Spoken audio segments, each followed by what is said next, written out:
ಇಲ್ಲಿ ಕಾಣ್ತಾ ಇರುವುದು ಡ್ರ್ಯಾಗನ್ ಫ್ರೂಟಿನಲ್ಲಿ ಬಹಳ ಅಪರೂಪದ ತಳಿಯಾದಂತಹ ರೆಡ್ ಜೈನವಾಗಿದೆ. ಇದರ ಹೂವನ್ನು ಕಂಡ್ರೆ ನಿಮಗೆ ಗೊತ್ತಾಗುವುದು ನೋಡಿ, ಉರುಟಾಗಿರುವಂತಹ ದುಂಡಗಿರುವಂತಹ ಹೂವು. ಇಲ್ಲಿ ನಾವು ಅರ್ಥ ಮಾಡಬೇಕಂದು ಇದರ ಏನು ಹಣ್ಣು ಇದೆ, ಈ ಡ್ರ್ಯಾಗನ್ ಹಣ್ಣು ಕೂಡ ತುಂಬ ಉರುಟಾಗಿ ಕ್ರಿಕೆಟ್ ಬಾಲಿನ ಶೇಪಲ್ಲಿ ಇರುತ್ತದೆ ಸಾಧಾರಣವಾಗಿ.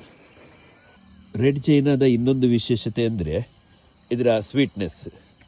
ಸುಮಾರು 20 ಬ್ರಿಕ್ಸ್ವರೆಗೆ ಸಿಹಿ ಬರುವಂತಹ ಫ್ರೂಟ್ ಆಗಿದೆ ರೆಡ್ ಜೈನ ಡ್ರ್ಯಾಗನ್ ಫ್ರೂಟ್.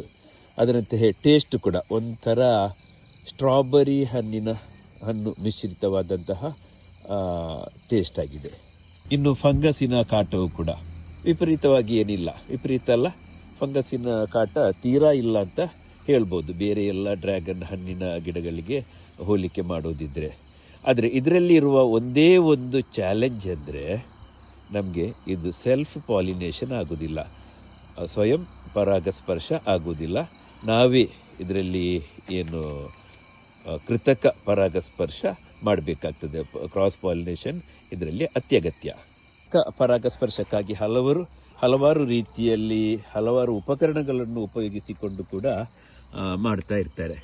ಆದರೆ ನಾವಿಲ್ಲಿ ಒಂದು ಸುಲಭ ವಿಧಾನ ಕಂಡುಕೊಂಡದಂದರೆ ನೋಡಿ, ಈ ಥರ ಒಂದು ದಪ್ಪವಾದ ಕಾಗದದ ತುಂಡಲ್ಲಿ ಇದರಲ್ಲಿರುವ ಪೋಲನ್ಸ್ ಏನಿದೆ ಪರಾಗಗಳನ್ನು ಕಲೆಕ್ಟ್ ಮಾಡಿಕೊಳ್ಳುವುದು. ಸ್ನೇಹಿತರೆ, ಇಲ್ಲಿ ಕಾಣ್ಬೋದು ಇಲ್ಲಿ ಸಂಗ್ರಹಿಸಿದ ಪರಾಗ. ಇದು ಬೇರೊಂದು ವೆರೈಟಿದ್ದಾಗಿದೆ. ಇದು ಸಿ ವೆರೈಟಿದ್ದು, ನಮ್ಮಲ್ಲಿ ಜಂಬೋ ರೆಡ್ ಸಿ ಅಂತೆಲ್ಲ ಕರೀತಾರಲ್ಲ, ಈ ವೆರೈಟಿದ್ದಾಗಿದೆ.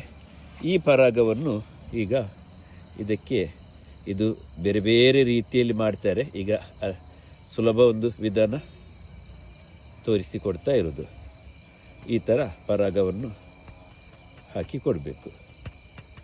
ಬ್ರಷಲ್ಲಿ ಕೂಡ ವೆನಿಲ್ಲಾ ಪರಾಗಸ್ಪರ್ಶ ಮಾಡಿದ ಹಾಗೆ ಕೃತಕ ಪರಾಗಸ್ಪರ್ಶ ಬೇರೆ ಬೇರೆ ರೀತಿಯಲ್ಲಿ ಮಾಡ್ತಾ ಇದ್ದಾರೆ.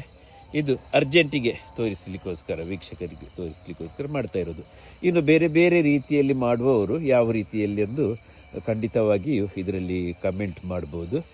ಆಮೇಲೆ ಒಂದು ತಪ್ಪು ತಿಳ್ಕೊಳ್ಬೇಡಿ ಸ್ನೇಹಿತರೆ, ನಮ್ಮಲ್ಲಿ ಅಂದರೆ ಈಗ ಸಾಧಾರಣ ಭಾರತದಲ್ಲಿ ಬೆಳೆಯುವಂಥ ಹೆಚ್ಚಿನ ಡ್ರ್ಯಾಗನ್ ಹಣ್ಣಿನ ಏನು ಗಿಡಗಳಿವೆ ಆ ಕೃಷಿಗಳಿಗೆ ಕೃತಕ ಪರಾಗಸ್ಪರ್ಶ ಅಗತ್ಯವಿಲ್ಲ.